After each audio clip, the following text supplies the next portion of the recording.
in Britain we have a concept of another world that exists side by side within our normal world. And everywhere throughout the British Isles you will find that consciousness is traditionally there, that there's another world living right beside us with other sentient beings, and sometimes called little folk and fairy and everything like this, and Avalon is part of that. And within those traditions sometimes it's just reduced to a very small little folk tale as a little elf or a little fairy, and in others like the Tuatha De Danann in Ireland and in Avalon, they're very powerful, extraordinary figures. So I feel that Avalon, it represents that alternate dimension that exists within the British Isles. And within our culture it gets called the Isle of the Dead, and there's this great sort of image that you can cross across and back again. And it's definitely our experience with doing ceremony in Glastonbury that within the ceremonies we slip into Avalon. And that is an absolute fact for everyone who's there at the ceremony, is that there's a certain quality of the light shifts, and it's almost as if you're enclosed in a bubble or something like that, but that we all together have crossed awake into Avalon, and suddenly it's not Glastonbury, it's not the normal physical reality, we're actually in Avalon. And they're so similar, but there is a quality to it.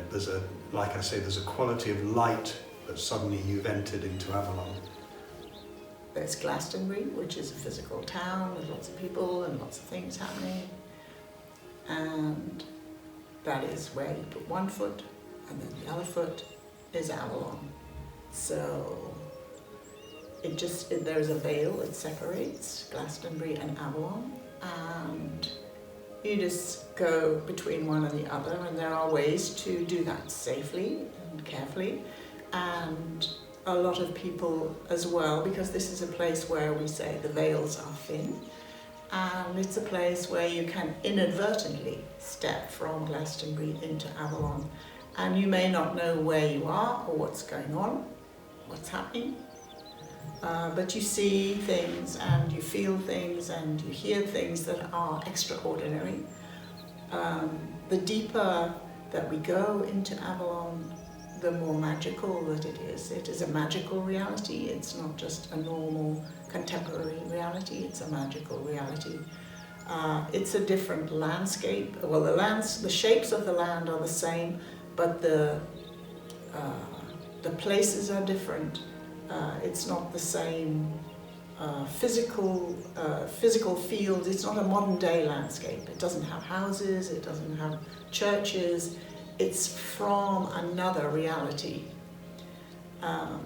There is also, in the mythology of the British Isles, or Bridget's Isles, there are stories of ancient peoples who were once physically upon the earth, but when people stopped believing in them, then they retreated beyond the veil into the other world. Avalon is the land of Goddess. It is the place where she is honored and adored by all who dwell there, without any hesitation, without any resistance to that knowledge, which was how it was in ancient times. 5,000 years ago, 6,000 years ago, everyone in our land worshipped and adored Goddess. And then as patriarchy came in, as everything was reduced, so Avalon retreated beyond the veil.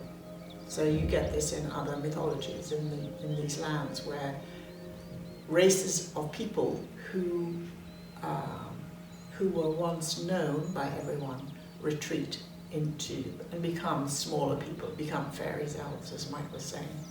So, but Avalon is a place that is beginning to emerge once again from beyond the veil because of all that we are doing, because it's time. And priestesses and priests of Avalon are people who have the ability to stand with one foot in the ordinary world and one foot in the magical world. So that's what we are learning to do.